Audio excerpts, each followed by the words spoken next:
Victoria Ashworth stood on the grand stage of Harmony Concert Hall. Her red dress sparkled under the bright lights. Around her, 300 of the richest people in the city sat at expensive tables. They wore diamonds and gold watches. They drank wine that cost more than most people made in a month. Victoria was only 28 years old, but she was already worth $3 billion. She had built her tech company from nothing. Everyone knew her name. Everyone wanted to be her friend, but Victoria felt empty inside. She was tired of people who only cared about her money. The charity event was going well. They had already raised $2 million for the children's hospital. Victoria should have been happy, but she looked at all the faces in the crowd and felt nothing. These people did not really care about sick children. They just wanted to be seen at her party. Victoria walked to the microphone. The room became quiet. Everyone waited to hear what she would say. She was known for saying surprising things. Last year, she had given away $10 million at a similar event. The year before, she had challenged a famous chef to cook her favorite meal. If he succeeded, she would invest in his restaurant. He failed, but she invested anyway because she liked his spirit. Tonight felt different. Victoria had been thinking about her mother all day. Her mother had died 5 years ago from cancer. Before she died, she would sit at their old piano and play beautiful music. Her favorite piece was Rachmaninoff's Piano Concerto No. 2. Victoria could still hear the melody in her head. It made her both happy and sad at the same time. Victoria looked at the crowd again. She saw fake smiles and empty eyes. She saw men who wanted to marry her for her money. She saw women who pretended to be her friends but talked about her behind her back. She was tired of all of it. The idea came to her suddenly. It was crazy, but Victoria had always been a little crazy. That is how she became so successful. She made big choices when everyone else was afraid. Victoria smiled at the microphone. The room became even more quiet. She could hear people breathing. "Ladies and gentlemen," she said. Her voice was clear and strong. "I have a challenge for you tonight." People leaned forward in their chairs. Victoria's challenges were famous. Sometimes they were impossible. Sometimes they were dangerous. They were always interesting. "You all know I love classical music," Victoria continued. "My mother taught me to appreciate it when I was young. There is one piece that means more to me than any other. It is Rachmaninoff's Piano Concerto No. 2. She pointed to the beautiful black piano on the stage. It was worth more than most people's houses. The piano had been her mother's before she died. Victoria had moved it to the concert hall just for tonight. "Here is my challenge," Victoria said. The room was so quiet you could hear a pin drop. "Whoever can play that piece perfectly will win my hand in marriage." For a moment, nobody moved. Nobody spoke. They all stared at Victoria like she had lost her mind. Then someone laughed. Soon, half the room was laughing. They thought she was joking. Victoria was known for her strange sense of humor. But Victoria did not laugh. She stood straight and looked serious.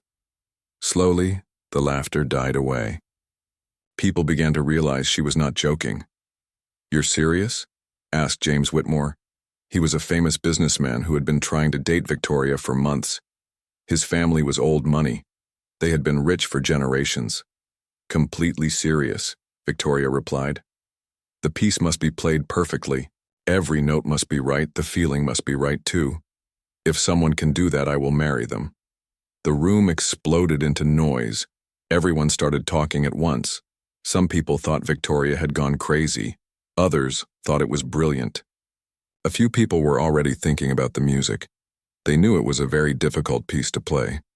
Victoria watched the chaos with satisfaction. This was better than another boring evening of polite conversation. At least now people were showing their real feelings. Mrs. Richardson, an old woman with too much jewelry, stood up. "Victoria, dear," she said in a sweet voice, "this is not appropriate. You cannot choose a husband this way." "Why not?" Victoria asked. "People have married for stranger reasons.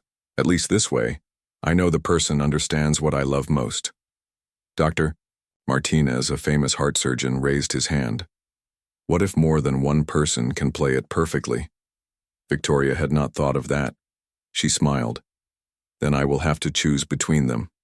But first, someone has to actually do it. The crowd looked at each other nervously. Playing piano in front of 300 people was scary enough. Playing a piece that could win or lose a marriage was terrifying, but Victoria had chosen well.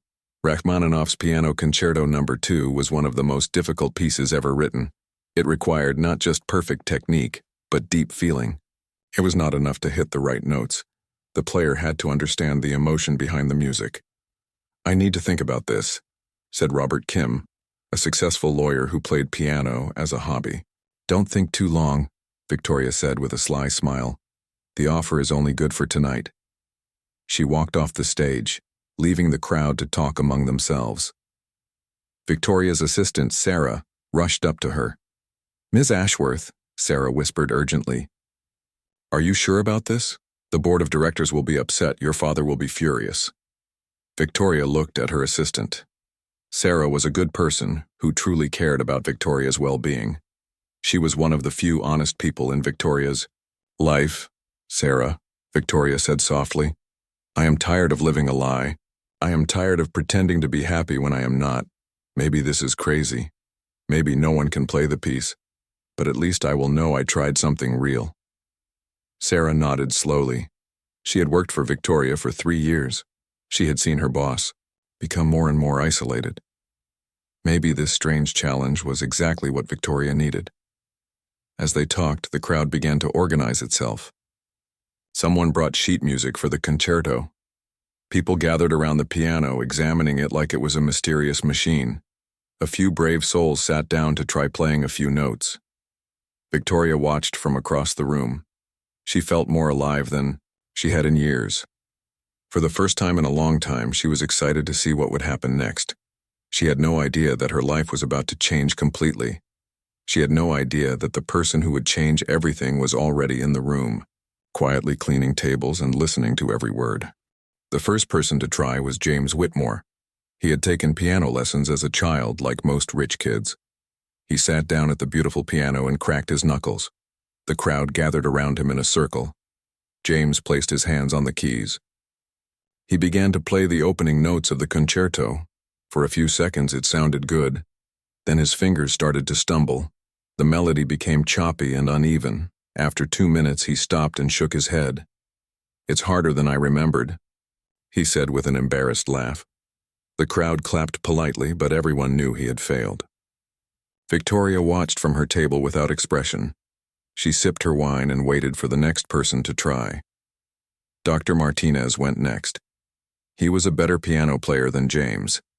His fingers moved more smoothly across the keys. He made it through the first movement before making a mistake. When he hit a wrong note, it sounded like a car crash in the middle of a beautiful song. "Sorry," he said, standing up quickly. "I'm better at surgery than piano." More people tried throughout the evening. Sarah Chen, a business owner who had studied music in college, made it the furthest. She played for almost 10 minutes before her technique broke down. The piece was just too difficult. Each failure made Victoria feel more sure of herself. She had chosen the perfect test. This piece had meant everything to her mother. It required years of practice and deep understanding of music. It was not something you could fake or buy your way through. As the evening went on, the crowd began to lose interest. Some people left early. Others went back to drinking wine and talking about business. The piano sat empty for long periods of time. Victoria began to feel disappointed. Part of her had hoped someone would surprise her, but another part of her was relieved. She did not really want to marry any of these people. They were all the same. Rich, boring, and predictable. Near the back of the room, Marcus Rivera pushed a cart full of cleaning supplies. He wore a simple blue uniform with Harmony Concert Hall written on the pocket. Marcus was 35 years old, with dark hair and kind eyes. His hands were rough from years of hard work. Marcus had been working at the concert hall for 3 years. He cleaned the building every night after events like this. He was used to being invisible. Rich people did not usually notice janitors, but Marcus noticed everything. He listened to every concert that happened in this hall. He knew the sound of the piano better than anyone. He had heard that Rachmaninoff's piece played dozens of times by professional musicians. As Marcus cleaned empty wine glasses from the tables, he listened to each person try to play Victoria's challenge. Each attempt made him wince. They were hitting the right notes mostly, but they did not understand the music. They played it like a math problem instead of a love song. Marcus knew this piece by heart. He had learned it years ago, in what felt like another life. Back then, he was a different person with different dreams. Back then, people called him a prodigy. Marcus Rivera had been born with a gift for music. His mother noticed it when he was 3 years old. She would find him at their old piano, picking out melodies he had heard on the radio. By age 5, he was playing complex pieces. By age 10, he was performing in concerts. Marcus's mother, Elena, worked 2 jobs to pay for his piano lessons. His father had left when Marcus was young. It was just him and his mother against the world. She believed in his talent more than he believed in himself. When Marcus was 17, he won a full scholarship to Juilliard School of Music in New York. It was the best music school in the world. His mother cried with joy when they got the letter. Their sacrifices had finally paid off. Marcus studied at Juilliard for 4 years. His teachers said he had the potential to become a world-famous pianist.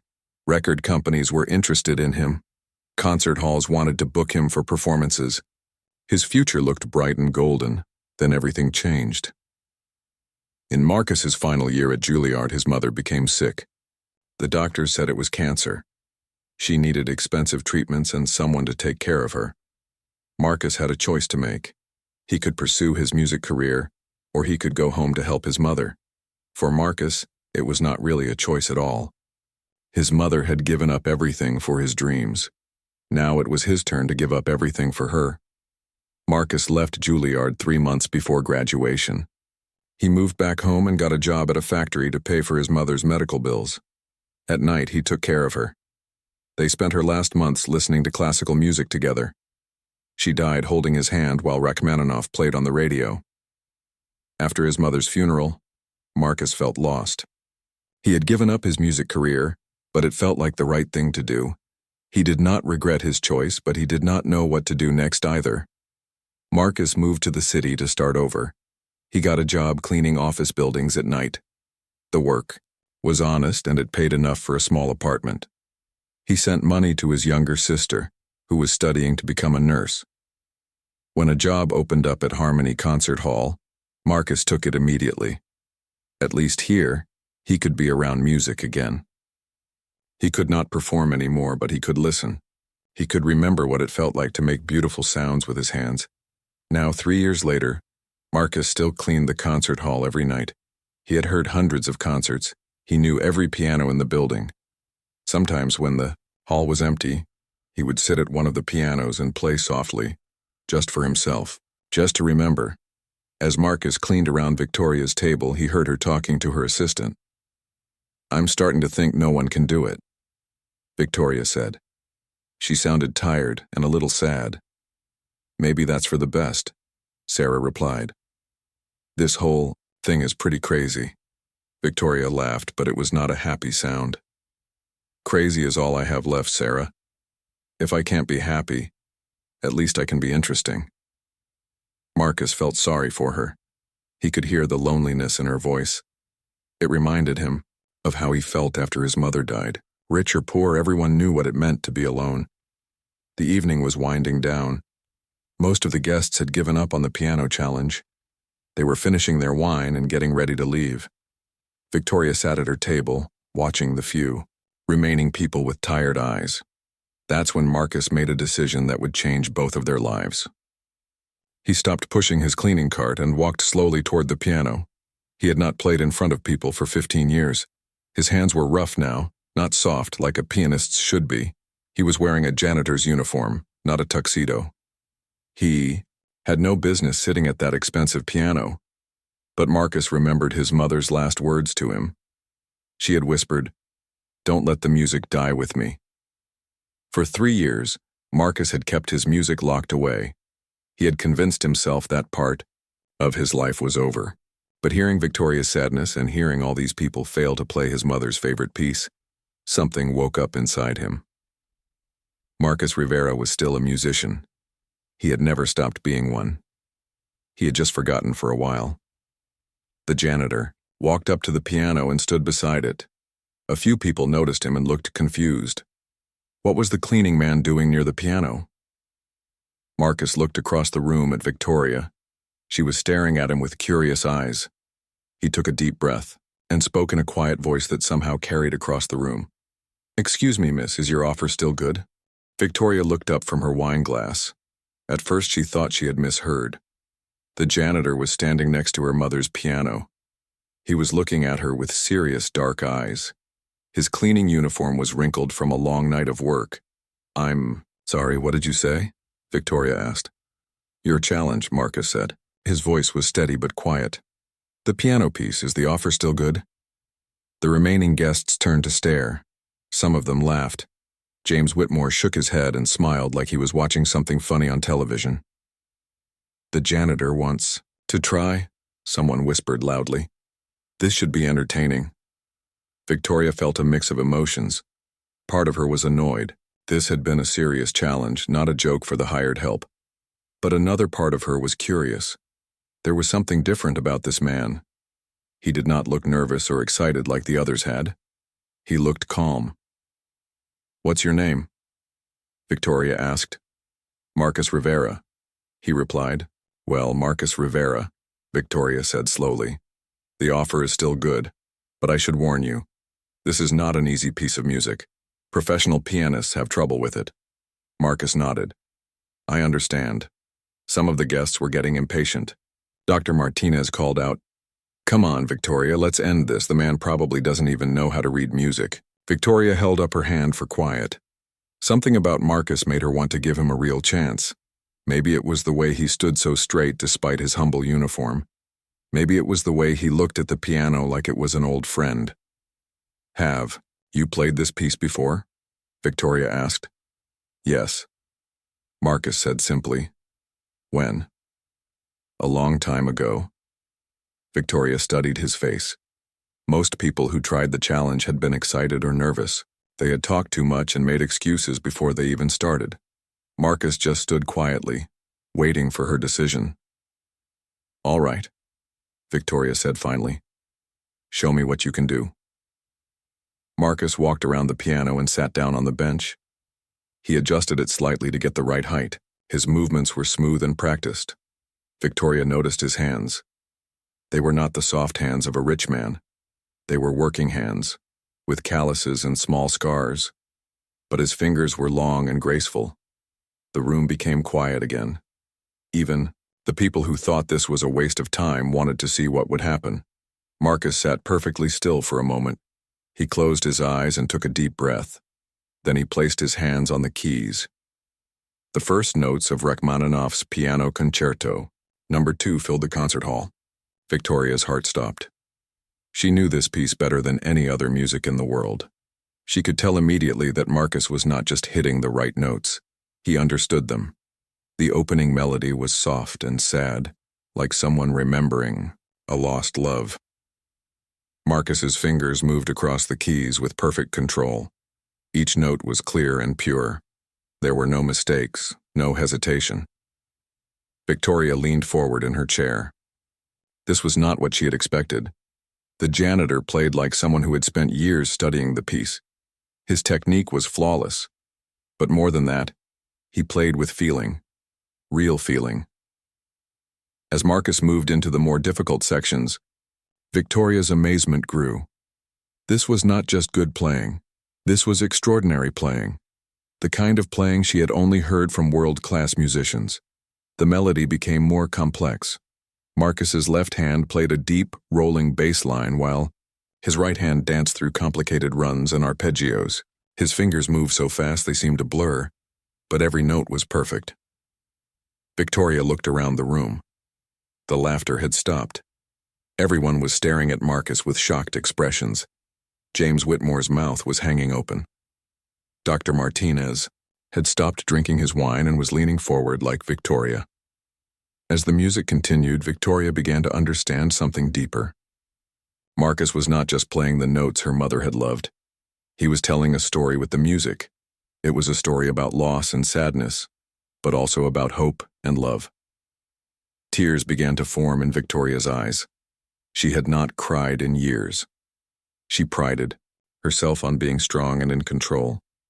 But this music was breaking through all her defenses. It reminded her so much of her mother. The piece moved into its most difficult section. This was where all the other players had failed. The left and right hands had to play completely different rhythms at the same time. It required years of practice to get right.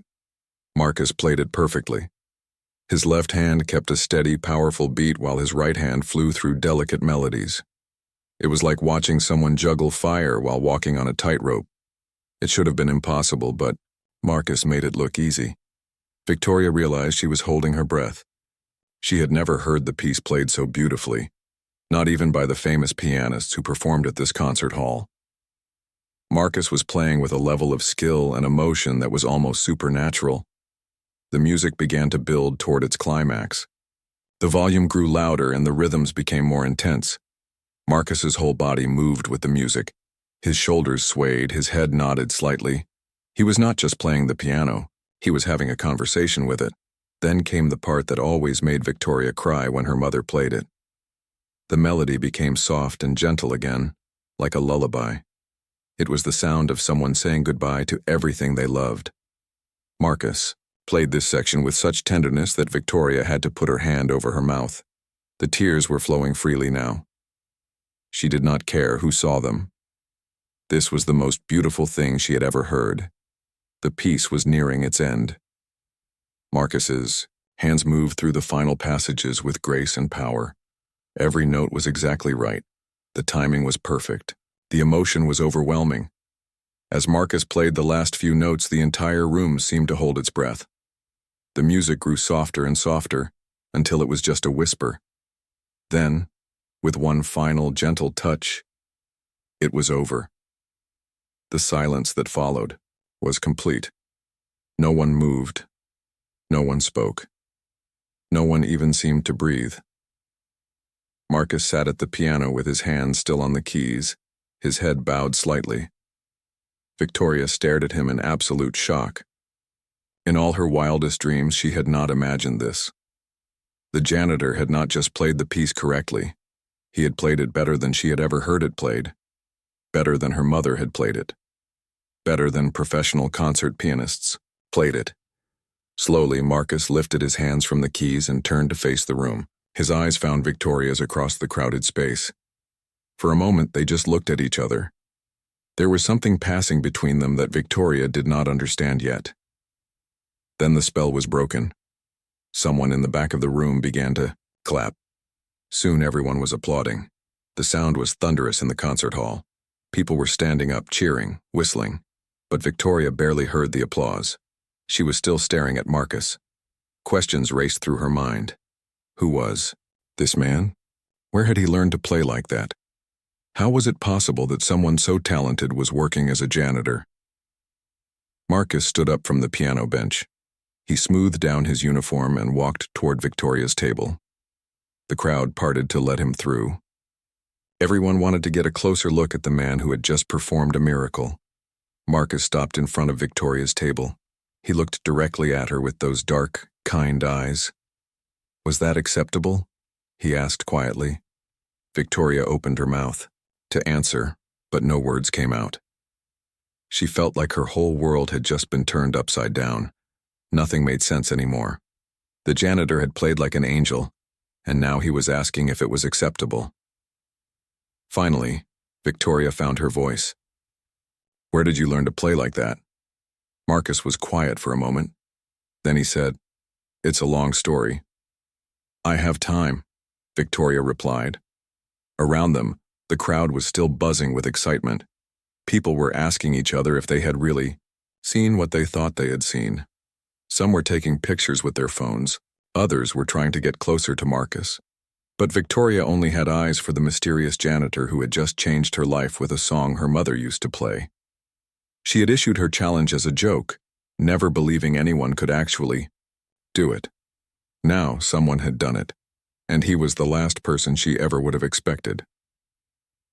Victoria Ashworth, the billionaire who thought she knew everything about people, realized she knew nothing at all. Victoria stood up from her chair. The crowd was still making noise around them, but she ignored everyone else. She walked closer to Marcus until they were only a few feet apart. "You said it was a long story," Victoria said. "I want to hear it." Marcus looked around at all the people staring at them. "Maybe we could talk somewhere more private." Victoria nodded. She turned to her assistant. "Sarah, please ask everyone to leave. The event is over." Sarah looked confused, but did as she was asked. She began politely telling the guests that the evening had ended. Most people did not want to go. They wanted to meet Marcus and ask him questions. But Sarah was firm, and slowly the crowd began to thin out. Victoria led Marcus to a small room behind the stage. It was where performers got ready before concerts. There were mirrors on the walls and comfortable chairs. Victoria closed the door behind them. "Now," she said, sitting down across from Marcus, "tell me who you really are." Marcus sat quietly for a moment. He looked tired, like the performance had drained all his energy. When he spoke, his voice was soft and sad. "I used to be a musician," he began. "A long time ago, people said I was talented. I studied at Juilliard School in New York." Victoria's eyes widened. Juilliard was the most famous music school in the world. Only the most gifted students were accepted there. "I was going to be a concert pianist," Marcus continued. "I had managers interested in me. Record companies wanted to sign me. I thought I was going to be famous." "What happened?" Victoria asked. Marcus's face became even sadder. "My mother got sick. Cancer. She needed someone to take care of her and money for treatment. I had to choose between my career and my family." "So, you chose family," Victoria said softly. "Yes, I left school and came home. I got a job at a factory to pay for her medical bills. I took care of her until she died."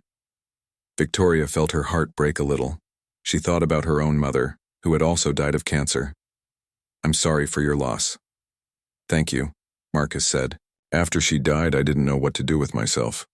I moved here and got work cleaning buildings. When I heard about the job at this concert hall, I took it. At least I could be around music again." "But why didn't you go back to playing professionally?" Victoria asked. "You're incredibly talented." Marcus shrugged. "I've been away from that world for 15 years. I'm 35 now. Most professional pianists start their careers in their 20s. I missed my chance." "That's ridiculous," Victoria said. "I just heard you play. You're better than any pianist I've ever seen perform here." Marcus smiled sadly. "Thank you for saying that. But I'm happy with my life now. I have a good job. I help support my sister through nursing school. I don't need to be famous." Victoria stared at him. She could not understand how someone with such incredible talent could be satisfied cleaning floors. In her world, everyone wanted more money, more success, more recognition. Marcus seemed content with so little. "Can I ask you something?" Victoria said. "Of course. Why did you decide to play tonight? You could have just finished your work and gone home." Marcus thought about this question carefully. "I listened to all those people trying to play your mother's favorite piece. They were hitting the right notes, but they didn't understand the music. It felt disrespectful to something beautiful." "So you played to defend the music?" "Partly," Marcus said. "But also because you look so sad. I know what it's like to lose someone you love. I thought maybe if I played it the way it should be played, it might bring you some peace." Victoria felt tears coming to her eyes again. When was the last time someone had done something just to help her feel better? Most people in her life wanted something from her. Money, business deals, social connections. Marcus had risked embarrassing himself just to give her a moment of peace. "The peace," Victoria said. "You played it like you understood every note, like you had some personal connection to it." Marcus nodded. "It was my mother's favorite too. In her last months when she was very sick, I would play it for her. It seemed to make her feel better. Music was the only thing that helped with her pain." "So, when you played it tonight, you were thinking about her?" "I was thinking about both of our mothers," Marcus said. I was thinking about love and loss and how music can express things that words cannot. Victoria was quiet for a long time. She had never met anyone like Marcus. He had suffered real loss and hardship, but he was not bitter or angry. Instead, he used his pain to create something beautiful for others. "Marcus," Victoria said finally, "I made a promise tonight. I said I would marry whoever could play that piece perfectly." Marcus shifted uncomfortably in his chair. "Ms. Ashworth, I didn't play it to try to marry you. I don't expect anything from you." "I know," Victoria said. "That's what makes this so complicated." She stood up and walked to the window. Outside, the city lights twinkled like stars. Victoria had always felt separate from the world outside these windows. She lived in penthouses and private jets and exclusive clubs. She had forgotten what it was like to be around regular people with real problems. "Can I ask you something now?" Marcus said. Victoria turned around. "Yes." "Why did you make that challenge tonight? Did you really mean it?" Victoria sat back down. It was her turn to look uncomfortable. "Honestly, I was feeling sorry for myself. I'm surrounded by people who only care about my money. I wanted to find someone who could understand something I cared about, something that had nothing to do with business or wealth. And you thought music was the answer?" "Music was what my mother and I shared," Victoria said. "It was the only time she seemed truly happy. After she died, I kept trying to find that feeling again. But no one in my world really understands it. Until tonight," Marcus said. "Until tonight," Victoria agreed. They sat in silence for a moment. Both of them were thinking about the impossible situation they were in. Victoria was one of the richest women in the world. Marcus was a janitor who cleaned her building. They came from completely different worlds, but music had connected them in a way that neither of them had expected. When Marcus played, Victoria had felt something she had not felt in years: hope, joy, a sense that beauty still existed in the world. "What happens now?" Marcus asked. Victoria laughed, but it was a nervous sound. "I have no idea. I made a promise in front of 300 people. By tomorrow morning it will be in every newspaper in the city." "You don't have to keep the promise," Marcus said. "I won't hold you to it." "But what if I want to keep it?" Victoria asked. Marcus stared at her. "You don't even know me. I know you're talented. I know you're kind. I know you sacrificed your dreams to take care of someone you loved. I know you work hard and don't complain. I know you understand music in a way that touches my soul." Victoria paused. "I know more about your character from one conversation than I know about most people I've dated for months." Marcus shook his head. "Ms. Ashworth, you're worth billions of dollars. I clean toilets for a living. This can't work." "Why not?" Victoria asked. "Because of money? I have enough money for 10 lifetimes. What I don't have is someone who sees me for who I really am instead of what I own." "People will say I'm using you," Marcus said. "They'll say I'm a gold digger who tricked you somehow." "Let them say whatever they want," Victoria replied. "I've never cared what other people thought before. I'm not going to start now." Marcus stood up and walked to the door. For a moment, Victoria thought he was going to leave. Instead, he turned back to face her. "If we're going to do this," he said slowly, "we need to do it right. We need to really get to know each other. Not just the magical moment we shared tonight, but the real people we are every day." Victoria nodded. "I agree. How do we do that?" "Let me show you my world," Marcus said. "Let me show you where I live, how I live. Meet my sister, see what my life is really like. Then you can decide if you still want to keep your promise." "And what about you?" Victoria asked. "Don't you get to decide too?" Marcus smiled, and for the first time all night he looked truly happy. "I decided the moment I sat down at that piano. I just hope you don't change your mind when you see who I really am." Victoria walked over to him and held out her hand. "It's a deal, but I have one condition." "What's that?" "You have to let me show you my world too. All of it, the good parts and the ugly parts. Then you can decide if you really want to marry a complicated billionaire with trust issues. Marcus took her hand and shook it.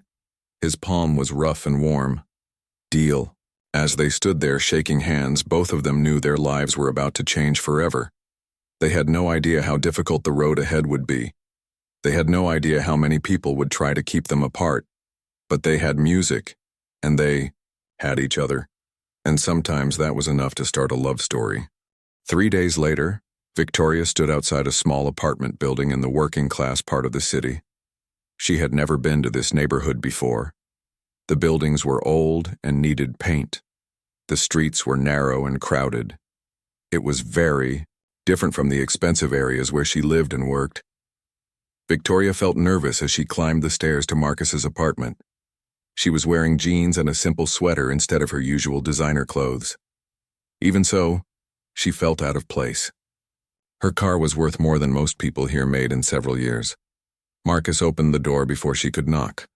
He was wearing casual clothes too, but he looked relaxed and comfortable in his own space. "Welcome to my home," he said with a smile. Victoria stepped inside and looked around. The apartment was small but very clean. There were books everywhere, stacked on shelves and tables. Sheet music was scattered on an old piano in the corner. Pictures of a woman Victoria assumed was Marcus's mother covered one wall. "It's not much," Marcus said, "but it's home." "It's lovely," Victoria said, and she meant it. The apartment felt warm and lived in. It had personality, which was more than she could say for her own expensive penthouse. Marcus showed her around the small space. There were only 3 rooms, a living room that doubled as a kitchen, 1 bedroom, and a bathroom. Everything was neat and organized. Victoria noticed that Marcus did not have a television or many modern gadgets, but he had hundreds of books and thousands of pieces of sheet music. "You really love to read," Victoria said, picking up a book about classical composers. "Books and music are cheap entertainment," Marcus replied. "When I was growing up, we couldn't afford much else. I guess the habit stuck." Victoria felt a little ashamed. She spent more money on shoes in a month than Marcus probably spent on everything in a year. She was starting to understand how different their worlds really were. "Can I hear you play again?" Victoria asked, nodding toward the old piano. Marcus looked embarrassed. "That piano is 40 years old. It's not in great shape.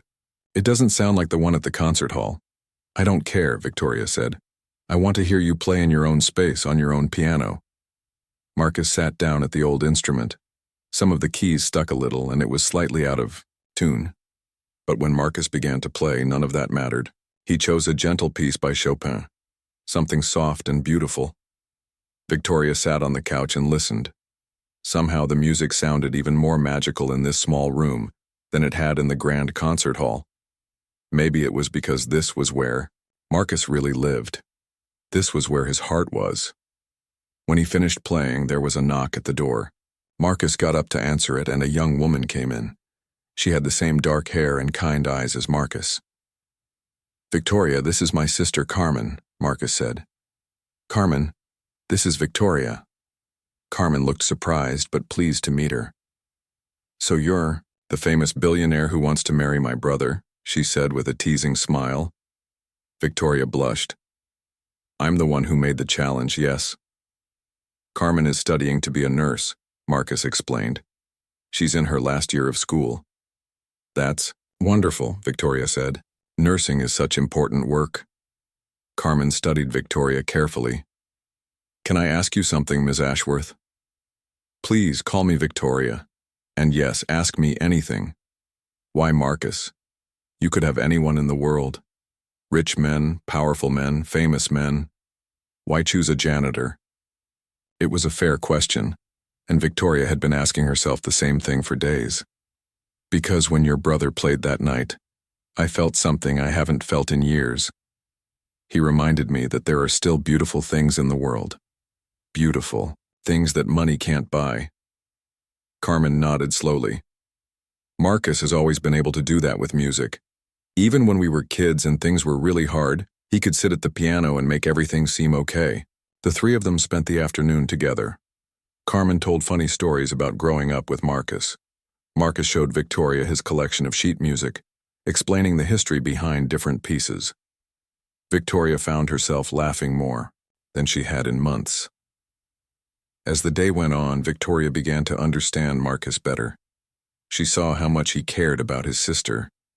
She saw how he had filled his small apartment with things that brought him joy: books, music, pictures of people he loved.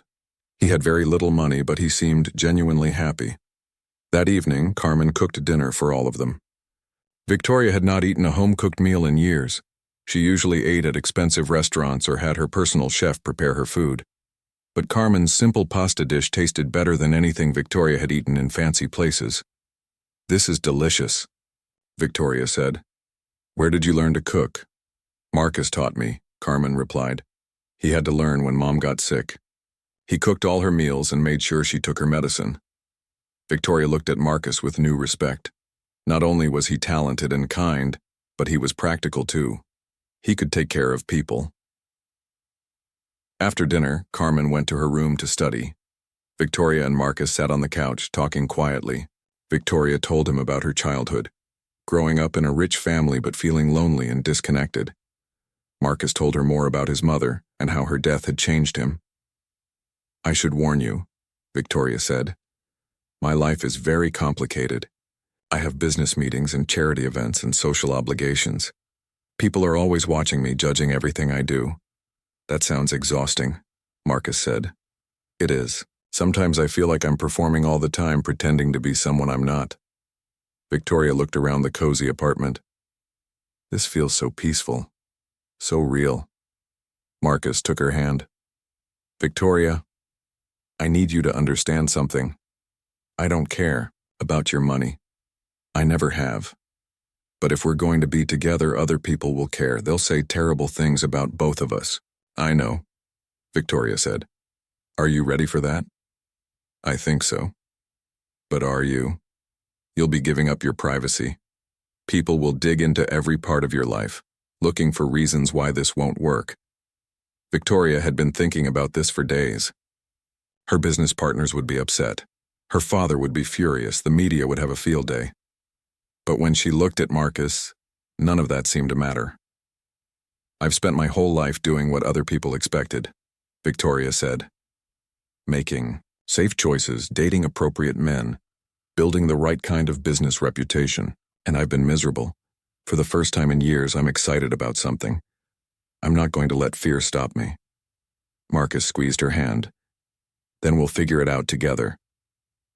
The next morning, Victoria woke up in her own penthouse apartment. She had a busy day ahead: 3 business meetings, a conference call with investors, and a charity board meeting. It was the kind of schedule that usually made her feel energized and important. But today, Victoria felt different. After spending time in Marcus's simple, genuine world, her own life seemed hollow and fake. Her apartment was beautiful but cold. Her schedule was impressive but meaningless. Victoria's assistant, Sarah, came in with her morning coffee and newspapers. "The story is already getting attention," Sarah said, pointing to a gossip column. "They're calling it the Billionaire's Musical Challenge." Victoria read the article. It was mostly accurate, but it made the whole thing sound like a publicity stunt. The writer seemed skeptical that Victoria was serious about marrying a janitor. "There are already photographers outside Marcus's apartment building," Sarah continued, "and reporters are asking questions about his background." Victoria felt angry. Marcus had not asked for any of this attention. He was a private person who just wanted to live his life quietly. Now he was being hunted by the media because of her impulsive challenge. "Get security for Marcus," Victoria told Sarah. "I don't want reporters bothering him or his sister." "Already done," Sarah replied. "But Victoria, you need to think about this carefully. The board of directors is not happy. Your father called 3 times this morning. Everyone thinks you've lost your mind." Victoria stood up and walked to her window. Far below, the city spread out like a map. Somewhere out there, Marcus was probably getting ready for work. He was probably worried about all the attention and wondering if he had made a mistake. "Sarah," Victoria said, "do you think I'm crazy?" Sarah considered the question seriously. She had worked for Victoria for 3 years and had never seen her boss so animated about anything. "I think you're taking a big risk," Sarah said finally. "But I also think you've been unhappy for a long time. If this man makes you happy, maybe the risk is worth it." Victoria smiled. This was why she valued Sarah's opinion. Her assistant was honest and practical, but she also cared about Victoria's well-being. "Set up a press conference for tomorrow," Victoria said. "I want to address this situation publicly before the rumors get out of control." "What are you going to say?" Victoria thought about Marcus's small apartment, his sister's homemade dinner, the way he had played piano with such love and skill. She thought about how she had felt more like herself in one day with them than she had felt in years of expensive parties and business deals. "I'm going to tell the truth," Victoria said. "I'm going to tell them that sometimes the most valuable things in life can't be bought with money. I'm going to tell them that I found something real, and I'm not going to let other people's expectations ruin it." As Victoria prepared for the hardest battle of her life, she thought about the promise she had made to Marcus. She had said she would show him her world. The press conference was scheduled for 2 o'clock in the afternoon. By noon, reporters and photographers had gathered outside Victoria's office building. News vans lined the street. People held cameras and microphones, waiting for any chance to get the story. Victoria watched from her office window as the crowd grew larger. She had called press conferences before, but never about her personal life. Usually she talked about business deals or charity work. This felt much scarier. Sarah knocked on the door and came in. "It's time," she said. "Are you ready?" Victoria took a deep breath. She was wearing a simple black dress and had pulled her hair back in a neat ponytail.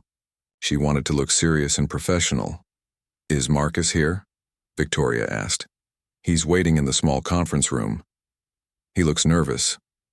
Victoria had asked Marcus to come to the press conference. She wanted him by her side when she spoke to the media. But she also knew this would be the first time he faced the full attention of the press. It would not be easy for him. Victoria went to find Marcus before the press conference. He was sitting alone in the small room wearing his best suit. It was not expensive, but it was clean and pressed. He looked handsome but uncomfortable. "How are you doing?" Victoria asked, sitting down next to him. "I've never done anything like this before," Marcus said. "I'm not used to being the center of attention." "Just remember what we talked about," Victoria said. "We're going to tell the truth. We're not going to apologize for caring about each other." Marcus nodded, but Victoria could see he was worried. In the past few days, reporters had been asking questions about his past. They had talked to his neighbors, his co-workers, even some of his old teachers. Everyone wanted to know who this mysterious janitor was and why a billionaire wanted to marry him. Some of the news stories had been kind. They called Marcus a hidden talent and a real-life Prince Charming. But other stories were cruel. They suggested he was using Victoria for money. They questioned whether his musical ability was real or if the whole thing was a setup. "Whatever they ask, whatever they say, remember that I chose you," Victoria said, taking Marcus's hand. "Not because I had to, but because I wanted to." The press conference was held in the main conference room of Victoria's office building. 50 reporters crowded into the space. Cameras flashed as Victoria and Marcus entered the room together. Victoria stepped up to the microphone. The room became quiet, waiting for her to speak. "Thank you all for coming," Victoria began. "I know there has been a lot of speculation about the events at my charity gala 3 nights ago. I want to set the record straight." Victoria looked out at the sea of faces. Some looked curious, others skeptical. A few reporters were already typing on their laptops. "On Saturday night, I issued a musical challenge. I said I would marry whoever could perfectly perform Rachmaninoff's Piano Concerto No. 2. Some people thought it was a joke. It was not." Victoria paused and looked at Marcus. He gave her an encouraging nod. Marcus Rivera accepted that challenge and played the piece beautifully. Better than I have ever heard it played. He won the challenge fairly, and I intend to keep my promise. A reporter in the front row raised her hand. "Ms. Ashworth, isn't this just a publicity stunt for your company?" No, Victoria said firmly. This has nothing to do with my business. This is about finding someone who understands what I value most: authentic talent, genuine kindness, and the ability to create something beautiful in the world. Another reporter called out without being invited. Mr. Rivera, what do you say to people who think you're just after Ms. Ashworth's money? Marcus stepped forward to the microphone. His voice was quiet but clear. I understand why people would think that, but I was not trying to win anything that night. I heard people failing to play a piece of music that was very special to me and my late mother.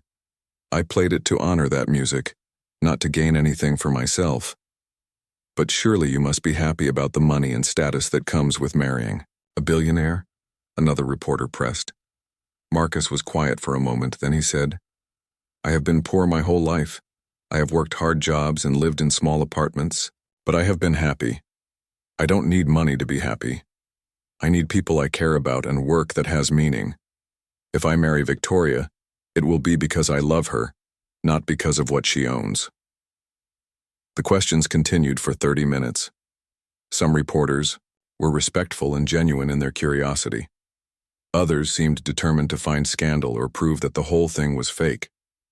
One reporter asked, Ms. Ashworth, your father and business partners have expressed concern about this relationship. How do you respond to that? Victoria had been expecting this question. Her father had indeed called her multiple times, demanding that she end this embarrassing situation. Her business partners were worried about how the relationship might affect the company's reputation. My personal relationships are not business decisions, Victoria said. I am a grown woman who can choose her own partner. The people who truly care about me will support my happiness. After the press conference, Victoria and Marcus returned to her office. They both felt drained from the intensity of the questions and the bright lights of the cameras. That was harder than I expected, Marcus said. It's just the beginning, Victoria warned. Tomorrow there will be more stories, more questions. Some people will never accept us. As if to prove her point, Victoria's phone rang. It was her father, Richard Ashworth. She had been dreading this call. Victoria, her father's voice was cold and angry. I just watched your press conference. Have you completely lost your mind? Hello, Dad, Victoria said calmly. I'm fine, thank you for asking. Don't be smart with me. This janitor is obviously using you. Can't you see that? Victoria felt her anger rising. His name is Marcus, and he's not using me. He's a good man, with incredible talent who has worked hard his whole life. He's a nobody who got lucky, her father snapped. Do you have any idea what this is doing to our family's reputation? What it's doing to your business? I don't care about reputation, Victoria said. I care about being happy. Happy? Her father's voice got louder.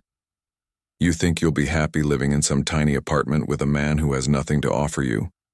Victoria looked at Marcus, who was pretending not to listen to the conversation. She thought about the evening she had spent in his small apartment, laughing with his sister and eating homemade dinner. It had been one of the happiest evenings of her adult life. Dad, I have to go, Victoria said. Victoria, if you go through with this ridiculous marriage, don't expect any support from this family. We will not be part of this circus. Victoria felt a pain in her chest. Despite their differences, she loved her father, but she would not let him control her life anymore. That's your choice, Dad, she said quietly, and hung up the phone. Marcus had heard enough of the conversation to understand what had happened. I'm sorry, he said. I don't want to come between you and your family. You're not coming between us, Victoria replied. They're choosing to reject something that makes me happy. That's their decision, not yours. But inside, Victoria felt scared and sad. She had known there would be opposition, but losing her father's support hurt more than she had expected. She was risking everything for a man she had known for less than a week. Over the next few days, the media attention got more intense. Photographers followed Marcus to work and waited outside his apartment building. Reporters asked his neighbors and co-workers questions about his character and his past. Most of the stories were negative. Business magazines questioned Victoria's judgment and suggested her company's stock might suffer. Gossip websites made cruel jokes about the billionaire and the broom pusher. Social media was filled with opinions about whether the relationship was real or fake. The pressure was getting to both of them. Marcus had to take time off work because reporters were disrupting his job. Victoria's business meetings were dominated by discussions about the negative publicity. One evening, Victoria found Marcus sitting at his piano, but he was not playing. He was just staring at the keys with sad eyes. "What's wrong?" Victoria asked. "I've been thinking," Marcus said slowly. "Maybe everyone is right. Maybe this is crazy. We come from such different worlds. Maybe it can't work." Victoria felt panic rise in her chest. "Are you having second thoughts?" Marcus looked at her with pain in his eyes. "I see what this is doing to your life. Your father won't speak to you. Your business is suffering. Reporters are following you everywhere. Is being with me really worth all of this?" Victoria sat down next to Marcus on the piano bench. She thought about all the criticism and judgment they were facing. She thought about her father's angry words and her business partner's concerns. She thought about the lonely years before Marcus came into her life. "Marcus," she said, taking his hands in hers. "Before I met you, I had everything money could buy and nothing money couldn't buy. I was successful but empty, wealthy but alone. When you played that night, you reminded me what it felt like to be truly alive." Marcus squeezed her hands but still looked uncertain. "I won't lie to you," Victoria continued. "This is hard, harder than I expected. But the alternative is going back to a life where I pretend to be happy while dying inside. I can't do that anymore." Marcus was quiet for a long time.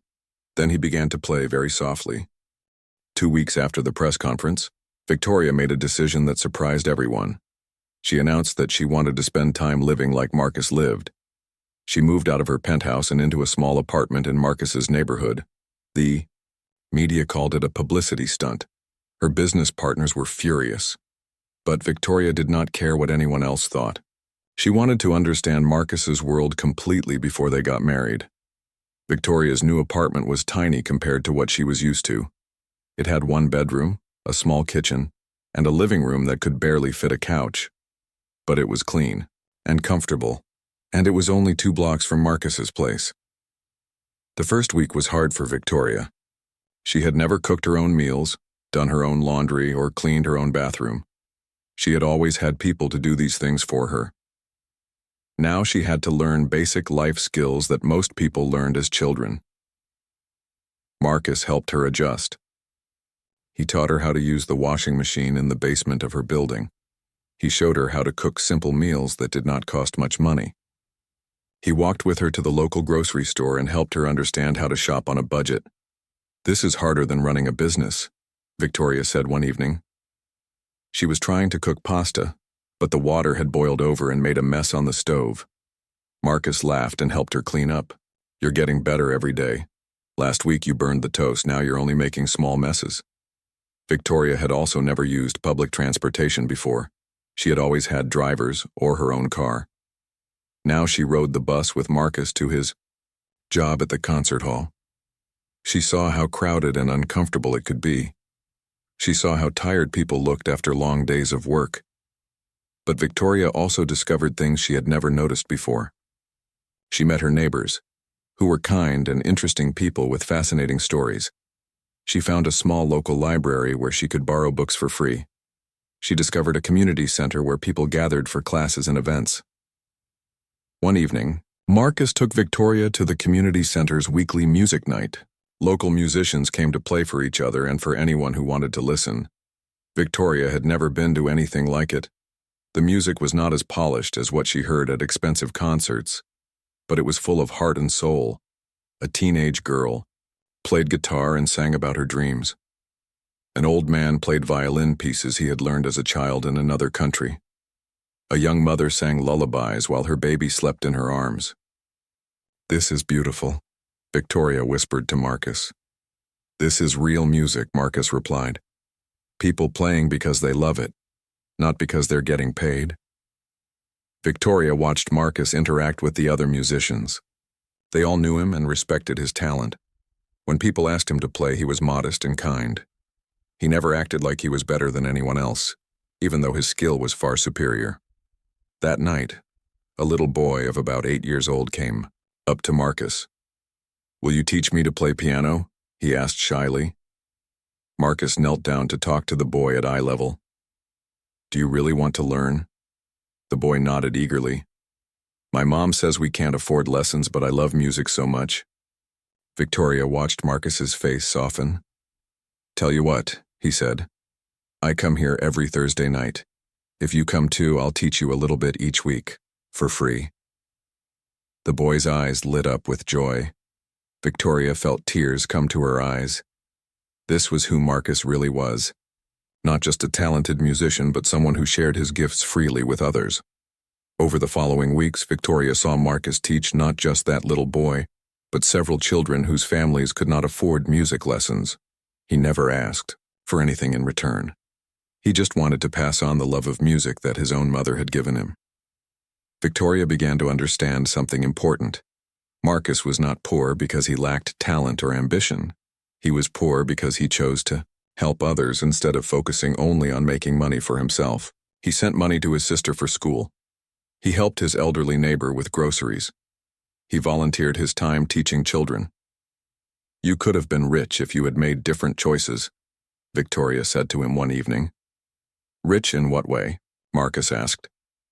"I am rich in the things that matter. I have people I care about. I have work that helps others. I have music. What more do I need?" Victoria thought about her own life before Marcus. She had been rich in money, but poor in everything else. She had no close friends, no meaningful relationships, no sense of purpose beyond making more money. Living in Marcus's world was changing Victoria.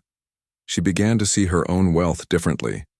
Instead of just accumulating more money, she started thinking about how she could use it to help others.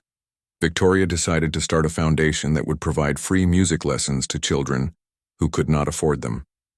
She wanted to hire Marcus to run the program, but he insisted that other qualified teachers should have jobs too. "You don't have to hire me," Marcus said. "I'll keep volunteering. But there are music teachers who need work. Give the jobs to them." This was so different from Victoria's business world, where everyone tried to grab opportunities for themselves. Marcus was more interested in helping others than in advancing his own career. As Victoria adapted to her new life, she also had to deal with ongoing pressure from her old world. Her father still refused to speak to her. Her business partners were talking about removing her from her position as CEO. Stock prices were dropping because investors were worried about her judgment. Victoria called a meeting with her board of directors. These were serious business people who had helped build her company. She respected their opinions, but she would not let them control her personal life. "I understand your concerns," Victoria told the board.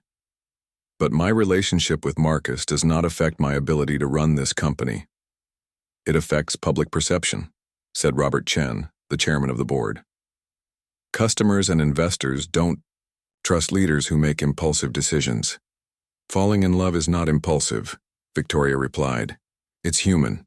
"But marrying a janitor looks impulsive," said another board member.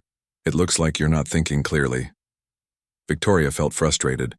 These people had worked with her for years. They knew she was intelligent and capable, but they could not understand that someone's job did not determine their worth as a person. "I'm going to marry Marcus," Victoria said firmly. "If that costs me this company, so be it. But I will not sacrifice my happiness to protect stock prices."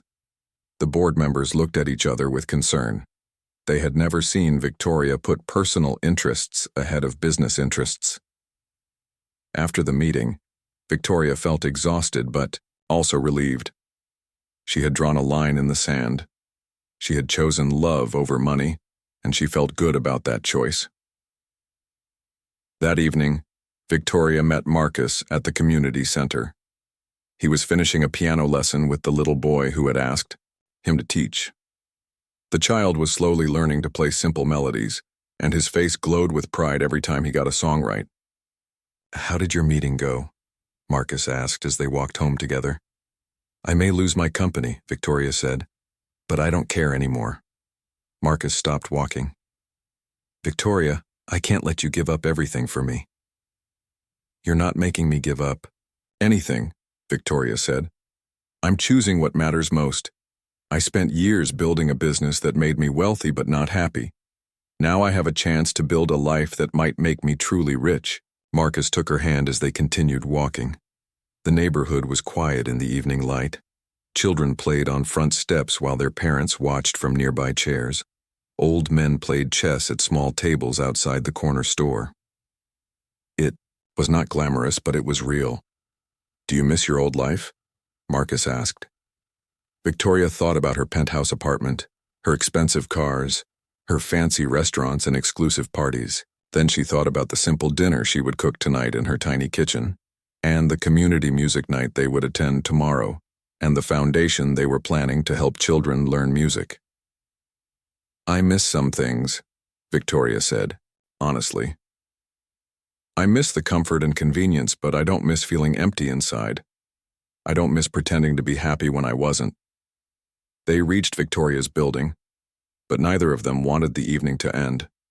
They sat on the front steps and watched the sunset behind the city buildings. Are you sure about this? Marcus asked. Really sure? Because once we get married, there's no going back to your old world. They'll never fully accept you again. Victoria looked at the man who had changed her life with a single song. He had given up his dreams for family. He worked hard without complaining. He shared his talents freely. He loved her not for what she owned, but for who she was. Marcus, Victoria, said, I've never been more sure of anything in my life. As they sat together on the steps watching their neighborhood come alive in the evening, both of them knew they were about to take the biggest risk of their lives, but they also knew they were not taking it alone. They had each other, and sometimes that was enough to change the world. 6 months after the night that changed everything, Victoria and Marcus stood hand in hand at the front of Harmony Concert Hall. The same stage where Victoria had made her challenge was now decorated with white flowers and soft lights. The same piano where Marcus had played his heart out now waited to provide music for their wedding. The guest list was unlike any wedding anyone had ever seen. In the front rows sat Marcus's sister Carmen, now graduated and working as a nurse. Next to her were Marcus's neighbors from his apartment building, including Mrs. Patterson, the elderly woman he helped with groceries every week.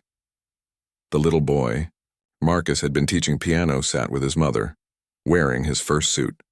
Behind them sat some of Victoria's business associates who had chosen to support her decision. Sarah, her faithful assistant, was there as Victoria's maid of honor. Even a few board members had come, realizing that Victoria's happiness might be more important than stock prices. But many seats were empty too. Victoria's father had not come, though she had sent him an invitation. Most of her wealthy social circle had stayed away, still unable to accept her choice. The absence of these people hurt, but Victoria had learned to value the friends who truly cared about her. The ceremony was simple and beautiful. Victoria wore a white dress that was elegant but not too expensive. She had bought it at a regular store, not from a famous designer. Marcus wore the same suit he had worn to the press conference, but Carmen had helped him pick out a new tie. Instead of a traditional wedding march, Marcus had asked his musician friends from the community center to play. They performed a gentle arrangement of the Rachmaninoff piece that had brought Victoria and Marcus together. As the familiar melody filled the concert hall, many people in the audience had tears in their eyes. The minister who performed the ceremony was the pastor from the neighborhood church that Marcus sometimes attended. He spoke about love that crosses boundaries and sees the heart instead of the wallet. When it came time for vows, Victoria spoke first. She looked directly at Marcus as she said, I promise to love you not just when times are easy, but when they are difficult. I promise to value what you value, kindness, music, family, and helping others. I promise to be your partner in building a life that matters more than money. Marcus's voice was soft but clear as he made his vows. I promise to love you for who you are, not what you have. I promise to support your dreams and share my own. I promise to make music with you in every sense of those words, for the rest of our lives. When they kissed, the small crowd erupted in applause. Victoria felt happier than she had ever felt before. This was not the grand society wedding she might have had with someone from her old world, but it was real, and it was theirs. After the ceremony, there was a reception in the concert hall's lobby. Instead of an expensive catering company, the meal was prepared by people from the neighborhood. Carmen and Marcus's friends had spent days cooking homemade dishes. The food was simple but delicious, made with love instead of fancy ingredients. Victoria's favorite part of the reception was when Marcus sat down at the piano to play for their first dance. He chose a piece by Debussy, something soft and romantic. As they danced slowly in front of their friends and family, Victoria felt like she was living in a dream, but the best surprise came near the end of the evening. Victoria had been working secretly on a wedding gift for Marcus. She stood up and asked for everyone's attention.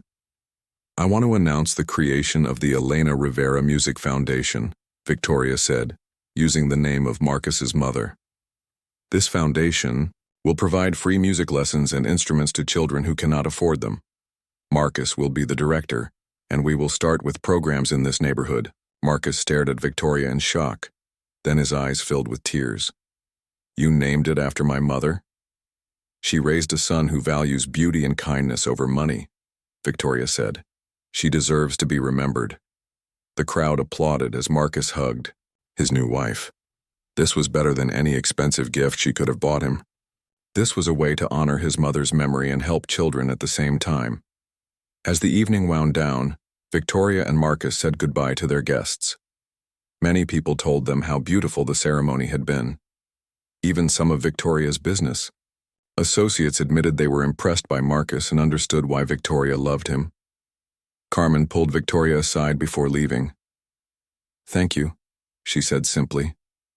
"For what?" "For making my brother happy. For seeing who he really is. For not trying to change him." Victoria hugged her new sister-in-law. "Thank you for raising him to be the man I fell in love with." Instead of an expensive honeymoon in Europe, Victoria and Marcus spent their wedding night in Marcus's small apartment. Victoria had insisted on this. She wanted their first night as a married couple to be in the place where Marcus felt most at home.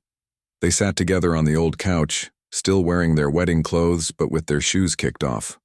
Marcus played soft music while Victoria leaned against his shoulder. "Do you regret anything?" Marcus asked. Victoria thought about everything she had given up. Her father's approval, her expensive lifestyle, the respect of the business world.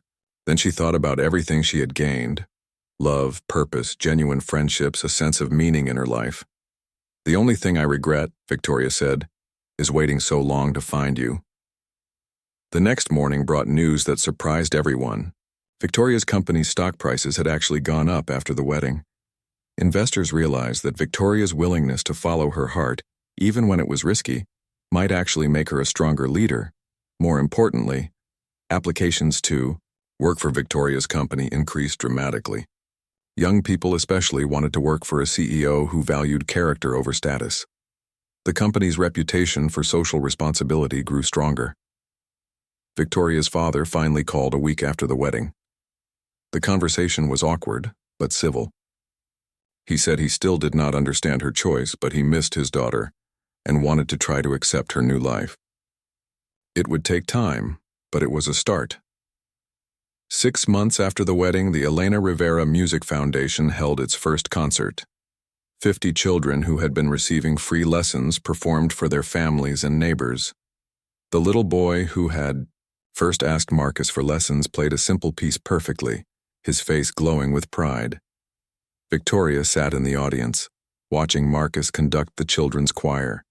He looked so happy and alive, sharing his gift with the next generation. This was what he was meant to do, Victoria realized. Not clean buildings or hide his talent, but inspire others through music. After the concert, parents came up to thank Victoria and Marcus for giving their children opportunities they never could have afforded. One mother, with tears in her eyes, said her daughter had been shy and withdrawn before music lessons. Now she was confident and joyful. "This is what my mother would have wanted," Marcus told Victoria as they walked home that evening. "She always said music should bring people together, not separate them." A year later, the foundation had grown beyond anyone's expectations. Victoria had used her business skills to expand the program to 5 different neighborhoods. They provided not just lessons, but also instruments, performance opportunities, and even scholarships for advanced students who wanted to pursue music professionally. Marcus had proven to be a natural leader and teacher. Under his guidance, several young musicians had won regional competitions. 3 students had earned scholarships to prestigious music schools. But Marcus was most proud of the children who simply learned to love music, regardless of whether they became professional musicians. Victoria's life had changed in ways she never expected. She still ran her technology company, but now she approached business differently. She started programs to hire and train people from disadvantaged backgrounds. She made sure her company supported arts education in public schools. Her employees respected her more, not less, for showing that she valued people over profit. The couple had moved to a larger apartment, but still in the same neighborhood where Marcus had always lived. Victoria had learned to find joy in simple pleasures, cooking dinner with her husband, walking to the corner store, chatting with neighbors on the front steps. On a quiet evening 2 years after their wedding, Victoria and Marcus sat at their piano together. Marcus was teaching her to play a duet. Her fingers stumbled over the keys, but she was getting better. "Do you remember what you said that first night?" Victoria asked. "About how music can express things that words cannot?" "I remember," Marcus said. "I understand now what you meant. When we play together like this, I feel connected to you in a way that's deeper than talking. I feel connected to your mother's memory, to all the students we're teaching, to something bigger than ourselves." Marcus smiled and kissed her forehead. "That's what music is supposed to do. It reminds us that we're all part of the same human story." As they continued playing together, their simple melody mixing and harmonizing, Victoria thought about how much her life had changed since that night at the charity gala. She had started that evening feeling lonely and disconnected from the world. She had issued her challenge partly as a joke, never believing anyone would actually succeed. But Marcus had succeeded in ways she never imagined.